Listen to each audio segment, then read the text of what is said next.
이런 가운데 다른 나라와의 무역 거래인 경상수지가 지난달까지 18개월 연속으로 흑자 행진을 이어갔습니다. 특히 운송 분야의 선전이 두드러졌습니다. 하지만 원유 등 원자재 가격 상승으로 수입이 수출보다 늘면서 흑자의 규모 자체는 1년 전보다 줄었습니다. 김창섭 기자. 네, 김창섭입니다. 네, 지난달 경상수지 흑자 규모 얼마로 나왔습니까? 네, 한국은행은 지난 10월 경상수지가 69억 5천만 달러 흑자를 기록했다고 밝혔습니다. 경상수지란 국가 간 상품, 서비스 수출입과 함께 자본, 노동 등 모든 경제적 거래를 합산한 통계입니다.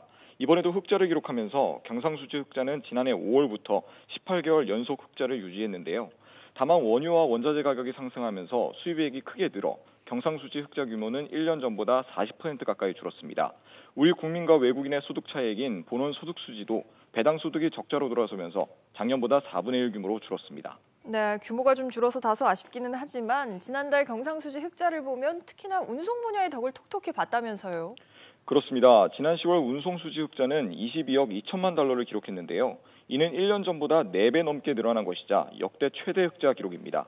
10월 선박 컨테이너 운임지수와 항공화물 운임지수 등의 운임 지표들이 1년 전보다 크게 늘면서 운송 수입이 뛰었기 때문입니다.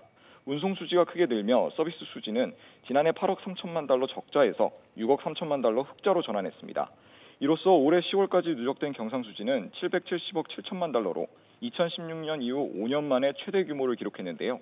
이 흐름대로라면 한국은행의 연간 경상수지 전망치인 920억 달러를 달성할 가능성이 높습니다. SBS 비즈 김창섭입니다.